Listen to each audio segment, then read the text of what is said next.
Okay, let's practice a couple more problems of surface area. So here it says the radius, we want to find the radius of a sphere if the surface area is 64 pi. So we're just working backwards. If it's a sphere, we know our surface area is 4 pi r squared. So this we know is 64 pi equals 4 pi r squared.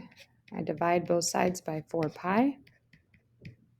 And I have r squared. Those pi's cancel each other, so I just get 16. And then when I take the square root of both sides, that means my radius is 4 centimeters. And that's what it's asked to find, so that's my answer there. Number 2, it says find the height of a solid cylinder. So solid cylinder means you're including everything with a radius and a surface area. So our surface area formula is 2 pi rh plus 2 pi r squared. And now let's just plug in what we know. So 1243 equals 2 pi times 6.3h plus 2 pi times 6.3 squared. And I want to essentially subtract this whole chunk. So I'm just going to write that, and then I'm going to subtract that. It's the 2 pi r, or 2 pi times 6.3 squared. I'm subtracting that whole thing. I'm just simplifying my writing.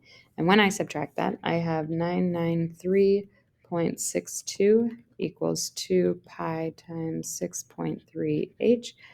And then I divide by my 2 pi times 6.3 on both sides.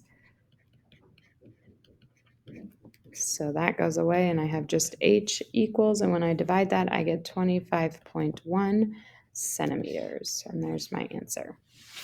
And then this last problem here, it says we want to find the radius of the cone with a slant height of 143 millimeters and a surface area of 60,000. So our surface area formula is pi rs plus pi r squared.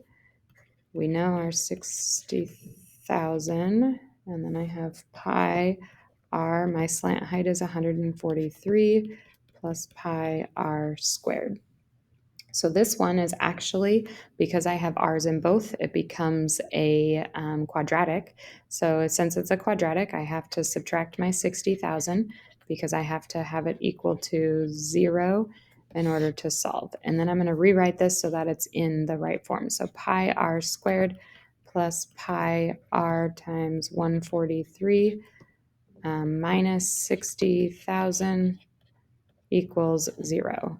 Now this chunk right here could really be written as 143 pi r squared, and then minus r 60,000 equals 0. And because it's a quadratic, I can plug it into my calculator using that x polynom, and it's a degree of 2, and my a is going to be pi, my b is going to be 143 pi, and my c is going to be negative 60,000. And when I do that, I have two r values. R is negative 227.1 and 84.1. Because it's a radius, negative doesn't make sense, which means my radius is 84.1 millimeters.